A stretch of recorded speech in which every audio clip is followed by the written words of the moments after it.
This video is a continuation of the study that we've done concerning the oracles against the nations, which begins primarily in chapter 13. So the larger segment of this is 13 through about 23. The first video was 13 through 18. We've taken a little bit of a pause so that we can now bring back into view Egypt in chapter 19 and following. I love the context of which we're going to see these kind of played out, especially related to Egypt, and there's such a correlation with Egypt, of course, being the place where the children of Israel, the nation, was kind of born, and they came out with the Exodus and established themselves in the land of Canaan. You have the time of the judges, you have the united monarchy, then you have the divided monarchy, and so now we're in the latter stages of that divided monarchy with Isaiah prophesying. But Egypt is one of those players that's just going to be in and out of the picture over and over again. So Egypt's going to be chapters 19 and 20. We'll return again to Babylon in chapter 21, verses 1 through 10.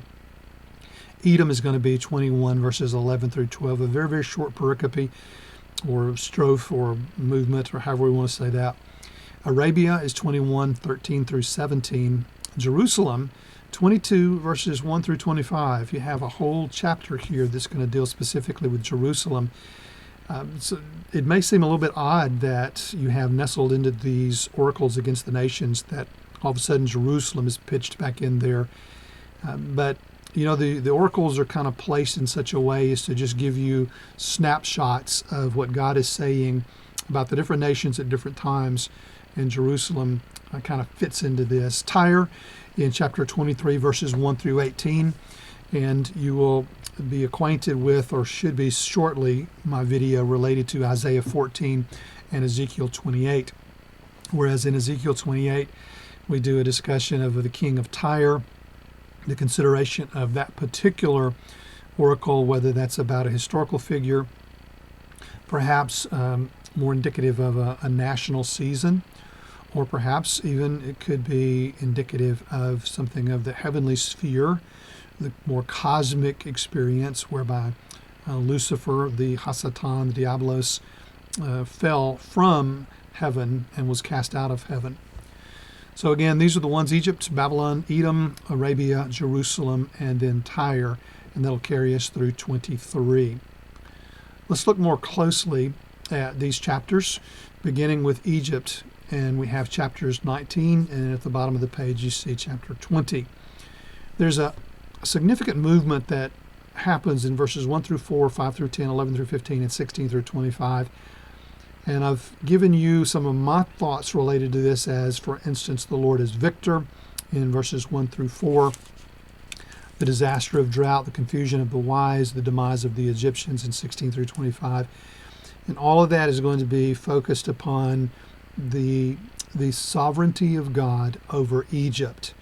And in some ways, Egypt's response to Yahweh. And Motier takes these passages, these verses, in a little bit of a different way. And obviously there's a lot of over movement, commentary between the two. But Motier looks at 1 through 4, for instance, as social collapse. He sees 5 through 10 as economic collapse. 11 through 15 as political collapse. And then 16 through 25 is the healing process. But let's look at that a little bit more closely. So the oracle concerned Egypt, and that is the Lord himself is sovereign. Behold, the Lord is riding on a swift cloud, is about to come to Egypt, and the idols of Egypt will tremble at his presence, and the heart of the Egyptians will melt within them. I will incite Egyptians against Egyptians, and they will fight against his brother. Each will fight against his brother, and each against his neighbor, city against city, kingdom against kingdom. Then the spirit of the Egyptians will be demoralized within them. I will confound their strategy so that they will resort to idols and ghosts of the dead, to mediums and spiritists. Moreover, I will deliver the Egyptians into the hand of a cruel master, potentially the Assyrians or Babylonians, and a mighty king will rule over them, declares the Lord God of hosts. But the depiction, of course, is that God is sovereign over Egypt, even Egypt. This is significant because God is not just sovereign over Israel or Judah. God is sovereign over all nations. And his purpose is to judge not only Israel and Judah, but to judge all nations. And ultimately, there is the hope, of course, that nations would respond to the invitation to know God as a result of his dealing with them. And verses 1 through 4 again depicts God as sovereign. He is the victor. Even though other nations may be the instrument that God uses to bring Egypt to its knees, even though inner turmoil and social collapse, as Motier describes, may be the mechanisms whereby Israel begins to fall apart, it is God who ultimately is going to be the one who is working behind the scenes and orchestrating all of these things to accomplish his purposes. And ultimately, that could be the result of what we see in verses 16 through 25 and the healing process. Verses 5 through 10 bring us to the second strophe, or the second part of this chapter, and that is where you have the economic collapse described by Motier, but I call it the disaster of the drought, because the language is very, very clear about the drying up of the Nile. The canals will emit a stench. In other words, they become vacant of water to the degree that all you have now is mud and soil, and it begins to stink. And if you've ever been like in a swampland or an area where the water is beginning to dry up and dry out, the stench of the decay is just quite pungent. So you will recognize it's so clear that that's what we're talking about. The fishermen will lament, and those who cast a line into the Nile will in fact mourn, because there's no longer any capacity for them to sustain themselves because of this drought. God is at work, really bringing to bear upon this nation what hopefully could be a turn of events for them. Verses 11 through 15, Motier describes as the political collapse, and I'm talking about it more in terms of the confusion of the wise, and understanding that it is maybe that group of individuals known as the wise ones that in fact are officials, rulers, officers of the court, whatever it might be. So there's certainly an overlap, is perhaps a good word. The princes of Zoan are mere fools. The advice of Pharaoh's wisest advisors will become stupid. Where are your wise men? Please let them tell you, let them understand with the Lord of hosts that he has purposed against Egypt, etc. So here you have an indication that the wise men who should be providing leadership to Egypt, in fact, are going to do so quite poorly. They are themselves confused. The Lord has placed within them a spirit, has mixed within her a spirit of distortion. They've led Egypt astray. The language is just really so powerful. But this is what's going to happen. The wise will no longer lead wisely. Goodness, we see how nations often rise and fall based upon the wisdom of leadership. And that certainly seems to be the case here. Verses 16 through 25 talk about the demise of the Egyptians. Motier describes this, and this is the term that I use to kind of paraphrase or summarize what Motier does with this.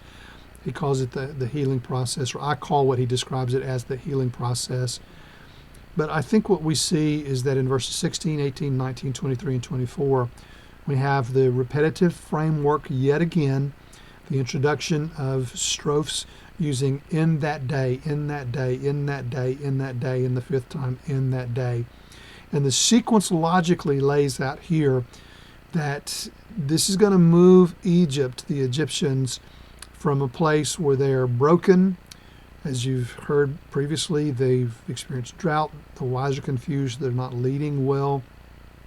And so now, as a result, Judah will become a terror to the Egyptians, and the Egyptians will become like women. And this is not necessarily a disparaging word against women. This is an acknowledgement that the warriors were men, and so the men no longer are capable of I guess, doing their work as warriors, and the men no longer have that fortitude to do their work as warriors, and as a result are incapacitated or perhaps are non-warlike. So this is what's going to happen. The Egyptian will become like women. It tells us that they will have, they will tremble. as a result. And even when warriors tremble, you're in pretty tough spot. And that's what's happening here. And then in verse 18, you have again the refrain, in that day, and this is where the 5 cities will speak the language of Canaan. Very significant that the language of Canaan is going to be utilized here by the Egyptians. In other words, there's a couple of things that may be in play here. One is that when a foreign land takes over another land, they often impose upon them their own language. That's a part of assimilating, or at least subduing further, the inhabitants of those lands. But there may be a willful sense in this as well, in that Egypt will come to the realization that it will need to be a part of the universe of Yahweh. And as a result, they will speak the language of Canaan. And this is, I think, a veiled reference to the Hebrew language. The Hebrew language itself actually is one of the tentacles of what's known as the Semitic languages. And in particular, Hebrew is certainly a Canaanite language. It's in that family that's known as the Northwest Semitic languages. And we often think of Hebrew as really emerging from that Proto-Canaanite dialect and then kind of forming its own dialect and becomes Hebrew proper.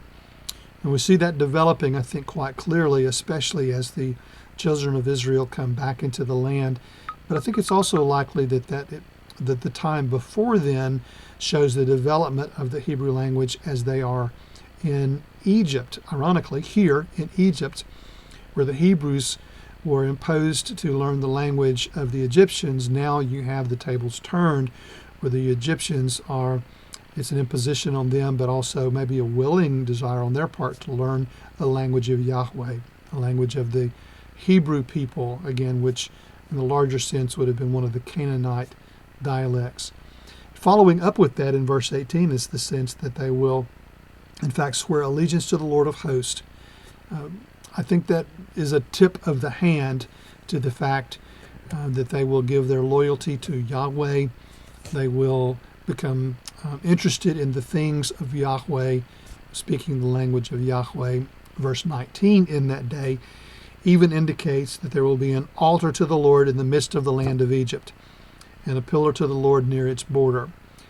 So anytime that you have the placement of an altar in a particular area, you are claiming that land for the deity for whom that altar is erected. And this is the case. Obviously, we're talking about Yahweh. We're talking about now this land is going to be claimed for Yahweh. They will speak the language of Yahweh. They will worship Yahweh there. And it just astounds me, the language here. And he will send them a savior and a champion, and he will deliver them. And we can perhaps save that for another day and discussion. But wow, what language. Verse 23, in that day there will be a highway from Assyria to Egypt. And I think maybe this is an indication that you have the confluence of God's reign and sovereignty over the widest or broadest possible land or positioning, so that people move freely within that. And then in verse 24, in that day, Israel will be a third party with Egypt and Assyria, a blessing in the midst of the earth. Again, that concept maybe from the boundaries from the far north and east, the Mesopotamian area, Assyria being in the northeast corner of that, all the way down to the south and the west, the Egyptian. And maybe that's an indication that you have Assyria, you have Israel, Judah in particular we're talking about, and then you have Egypt. So there is this correlation of all of this land possessed, claimed for Yahweh, and the inhabitants of this land to be worshipped by Yahweh. It's a really, I think, intriguing picture of God's desire for the lands and the nations to be a part of the family of Yahweh. And Israel is to be instrumental in positing the worship of Yahweh to these other nations and countries. They do not fulfill that responsibility. And now we, as New Testament believers with the church, also have a responsibility to take the gospel to the nations. And hopefully we will be somewhat successful with it, but we also understand the reality of so much more is needed. Chapter 20 continues on, and it's just almost a parenthetical historical note, but it gives us the context. Sargon comes against Ashdod.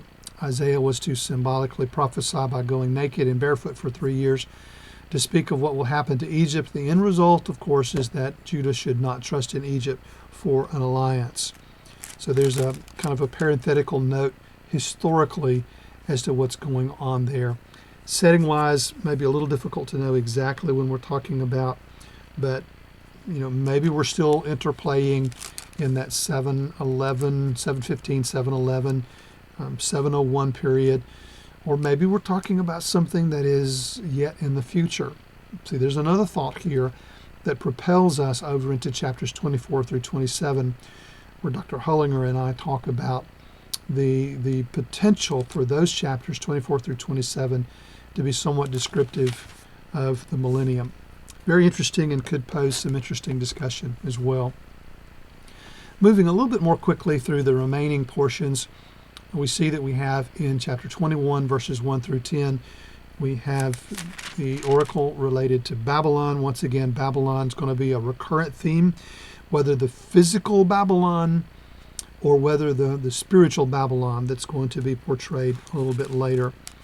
But verse 3 reminds the hearer that the instrument of Babylon's fall is going to be the Medo-Persian Empire. And remember, this is significant amount of time, 100 plus years ahead of when that's going to take place. In fact, we would probably say 150 plus years from the time that that's actually going to take place, maybe even more than 150 plus. Verse 6, the command from the Lord to take up the station of the lookout to report what will happen. And verse 8 is the forecast. The lookout is to call, fallen, fallen is Babylon. The third of these oracles is Edom in 21, verses 11 through 12. Very short. And this is just, let's just talk about this in terms of some of the hypothetical spiritual aspects of the interplay between night and day. Night being indicative of judgment and day being that of deliverance. It's a very short oracle. That's probably all I'm going to say about that, because there's others we want to move on to, such as Arabia in chapter 21, verses 13 through 17. There was an Arabian tribe that was known for its fierceness with the bow and its success as traders. And I remember doing some thinking about this and research about this. It seems likely in my thoughts, in remembrances about this, that we're talking about a tribe that was reasonably well known, but also somewhat isolated. So much so that they might have depended upon their isolation and their prowess with the bow to really be, in fact, what would keep them from the assault from foreign attackers, from Assyria, Babylon, whichever. But the reality is that in the larger international intrigue and political scheme that plays out over and over and over again in this area, and that no one is immune to experiencing the onslaught of the attackers, whether it's Assyrian or Babylon. In particular, you may remember that Egypt is so far down in the south and the west that they often considered themselves to be a little bit isolated, and you have the Sinai Peninsula, of course, which comes up to the Mediterranean Sea, that became the pathway from the area of Judah, Palestine, over to Egypt. That was a little bit of a buffer, but even Egypt experienced the onslaught over and over again. In this season, with the Assyrians, the Syrians and the Babylonians, but that's also going to be the case a little bit later, as you even go into later times such as the Hasmonean period, the intertestamental period with the Maccabees, the Hasmoneans, and on into the New Testament times, Romans and such. So just a quick thought about that. But I believe this tribe that we're thinking about here in Arabia in chapter 21, the end result is the oracle is going to say that even someone such as themselves, far removed, isolated, known for their trading, but also for their military prowess with the bow, they will not escape judgment. Intriguingly, I believe that there is other prophets that will address this same kind of thing. Then we're going to move to Jerusalem. And remember that I said it's somewhat interesting, of course, to find that we have buried in the oracles against the nations this little sidebar related to Jerusalem. But I think it's an indication maybe of maybe some type of historical event that takes place that kind of draws us in. But maybe, too, the verse 1 gives us a hint of what's really going on here, because there's the interplay of a number of different nuances of this. The interplay is called the Valley of the Vision. Maybe what's in the background of this is the siege of Sennacherib against Jerusalem, which is going to be around 701. Maybe it's the forecast of the destruction of the city by Babylon in 586. I think the latter is more likely, in my view, to be the case due to the severity of the destruction and the language of creation. If that is the case, that what we see happening is the destruction of, for instance, Jerusalem, with the 3 deportations in 605, 597, 586, then I think what you may have is the interplay of Babylon in this process. And so maybe that's a part of why this is somewhat included here. But regardless, in verses 12 through 14, the imagery of that severity and description is reinforced in that the people are ignoring the dire warnings and the calls for repentance. They are instead experiencing feast and gladness, but the Lord is not going to overlook their iniquity. And then in the latter part of the chapter, and I'm not going to talk about this very much, though there's a historical connection with Isaiah 36 and 2 Kings 18. You have the reference to Shebna, who is a scribe listed among those who are a part of an entourage that goes out and intercepts the emissaries of the king with the incident with Hezekiah, Sennacherib, and Rashakah, etc. You can read that when we get to Isaiah 36 through 39. But the long and short of it is that the oracle just introduces that we are going to see a replacement, that Shebna is going to be replaced by Eliakim. And we don't see that necessarily played out in terms of the other text in 2 Kings or in Isaiah 36 through 39. But I think it's very clear that that's what's going to happen here, because this oracle does seem to be rooted very, very clearly in that context. Moving to the sixth one, we have Tyre, and this is in 23 verses 1 through 18, which is going to bring us to the end of the oracles against these foreign nations. Tyre is one of the most well-known cities of that time. In some ways, it's almost like Damascus. You have Damascus over in the north and the east, and you have Tyre in the north and the west. And Tyre is on the seacoast. It is a commercial city, seafaring city, well known for its mariners. So it is very self-dependent. It is the kind of city that others would like to be like. And you will see from, for instance, Ezekiel chapter 28, when you look at that video, that the king of Tyre, for all of the wealth and provisions and fortifications and the connection with the sea and seafaring, just became extremely haughty. So I think maybe that's a part of what's going on here, is that this city too is also going to be judged. No one is immune to the judgment because of haughtiness, pride, arrogance, oppression, wickedness, iniquity. And Tyre, as one of those well-known cities, would be included in that list. Importantly, Tyre is also going to be a city that is known in terms of alliances with Israel and or Judah, or attempted alliances. And so there is not only an economic impact between Judah and Tyre, but there's also a military type impact, or at least influence between the two. Tyre was instrumental in seeking to pull Judah into an alliance against Nebuchadnezzar. So here the indictment is going to be placed against Tyre, just as it is with all the others. And Tyre is a locale. It is a city. Maybe we would describe it as something of a city-state, but it's a regional area, but it's more focused really upon a city that has great wealth and great probability for success, and that in fact would be a part of its own downfall. Well, yet again, we're at about the 20-something mark, and that's why I wanted to break up the two two videos, chapters 13 through 18 and 19 through 23, into independent videos so that we didn't have one that was all too long. But these do comprise, again, that larger section of chapter 13 through 23 that we loosely talk about as the oracles against the nations. Very normal for the prophets to have these kinds of oracles. Jeremiah has them from chapters 46 through 51. So you see this kind of thing happening over and over and over again by the prophets. Not only are they concerned with Judah, with Israel, the northern kingdom, then it falls, but also then with Judah and the southern kingdom as it is preparing to fall. In Isaiah's case, roughly 100 years after this time, God is concerned about all nations and all peoples, and so these oracles are focused on them. Well, that'll do it for this video. We will see you in the next.